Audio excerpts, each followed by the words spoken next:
Незламний народи найсміливішої країни.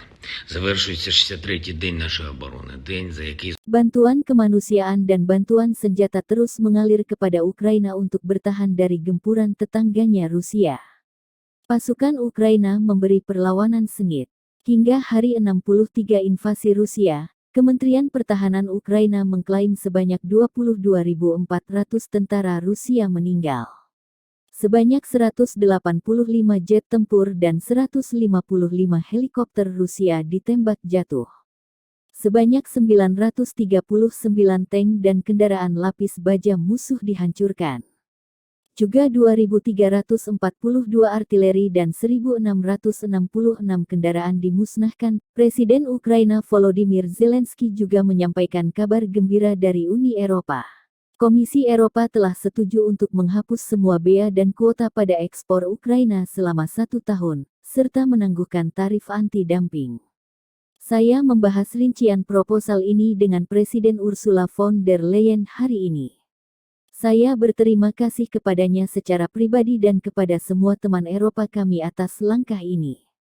Saat ini akan memungkinkan kita untuk mempertahankan kegiatan ekonomi di Ukraina, produksi nasional kita sebanyak mungkin, kata Zelensky. Незламний народи найсміливішої країни. Завершується 63-й день нашої оборони. День, за який зроблено дуже багато. По-перше, готується важливе рішення Євросоюзу.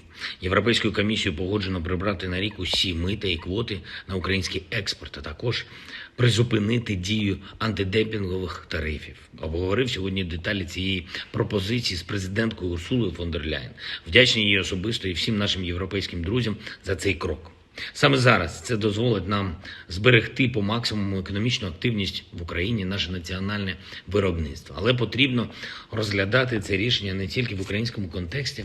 Достатній обсяг експорту нашої продукції на європейські та глобальні ринки буде вагомими антикризовими інструментами. Росія намагається спровокувати глобальну цінову кризу, щоб почався хаос на усіх базових ринках і особливо на продовольчому. Український експорт допоможе стабілізувати ринки. Отже, це вигідно не тільки нам, а усім європейцям, мешканцям усіх країн, по яких можуть вдарити російські деструктивні амбіції. На черзі ще нові рішення партнерів для лібералізації нашого експорту. Також узгоджуємо з Євросоюзом, як збільшити потенціал транспортних коридорів на нашому західному кордоні. Говорив сьогодні з президентом Індонезії, зокрема і про продовольчу безпеку. Підкреслив, що для мільйонів людей в різних країнах загроза голоду буде зберігатись, доки Росія не почне шукати мир з Україною. Саме через цю війну, розв'язану Росією, десятки держав опинились в умовах, коли вони не можуть бути впевненими у стабільності для своїх людей. Вдячні Індонезії за підтримку територіальної цілісності і суверенітету нашої держави, за чесну і відповідальну позицію під час голосувань в ООН. Вдячні також за запрошення взяти участь у саміті Великої Двадцятки цьогоріч. Відбулася розмова з прем'єр-міністром Італії. Подякував пану Драгі за долучення до розслідування злочинів, скоєних російськими військовими. Проінформував про ситуацію в зонах бойових дій. Ціную підтримку Італії справді ефективних санкцій, які здатні припинити війну. Цього тижня керівництво Росії почало нову серію енергетичного шантажу європейців. Рішення обірвати постачання газу в Польщу і Болгарію – черговий аргумент на користь того, що ніхто в Європі не може сподіватись на збереження будь-якої нормальної економічної співпраці з Росією. Росія розглядає як зброю не тільки газ, але й будь-яку торгівлю. Просто очікує моменту, коли тим чи іншим торгівельним напрямком можна скористатись. Або скористатись, щоб шантажувати європейців політично. Або щоб посилити російську воєнну машину, яка розглядає об'єднану Європу як мішень.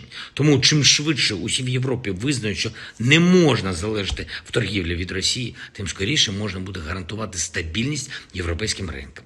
Сьогодні відбулося засідання Конгресу місцевих та регіональних влад. Перше засідання за час війни, повномасштабної війни. Обговорили комплекс питань, зокрема відбудови нашої держави. Вже опрацьовуємо усі деталі, щоб проект післявоєнної відбудови реалізувався швидко, максимально ефективно. Підкреслив, що від місцевої влади ми очікуємо конкретних запитів і пропозицій, щоб ми могли говорити предметно з нашими партнерами, з Європейським Союзом, з міжнародними донорами.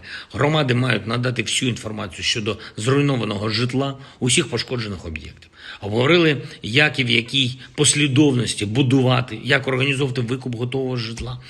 Наша мета – не просто відновити усе, що було зруйновано окупантами, але й вирішити застарілі проблемні питання, проблеми, які є з житловими чергами. Тощо, щоб усі наші військовослужбовці, рятувальники, поліцейські, усі, хто працює на нашу державу, були забезпечені власним житлом. Заслухали сьогодні на Конгресі доповіді щодо якнайшвидшого забезпечення житлом переселенців, щодо взаємодії між центральною та місцевою владами у громадах, які тимчасово окуповані. Обговорили питання розвитку територіальної оборони і координацію між місцевою владою та правоохоронцями. Хочу сьогодні особливо підтримати українців на півдні нашої держави, в Херсоні, в усіх громадах області, в тимчасово окупованих районах Запорізької області. Вдячні кожному і кожній, хто не здається, хто протестує, хто ігнорує окупантів і демонструє тим маргіналам, які стали колаборантами, що у них немає майбутнього. Чим сильніше буде наш опір зараз, тим більше несприйняття будуть бачити окупанти, тим швидше нормальне життя повернеться на нашу землю. Збройні сили України продовжують бити загарбників на нашій території, де тривають бойові дії. Я вдячний кожному нашому захиснику, кожній захисниці, які роблять все, щоб Росія програла. Маріуполь, Мар'їнка, Попасна, Сєвєродонецьк, Ізюм, Рубіжне, Дніпрорудне, Мелітополь та усі наші міста і громади, які зараз в епіцентрі боротьби за Україну. Саме там виборюється майбутнє для нашого народу. Вдячний усім, хто наближає нашу перемогу.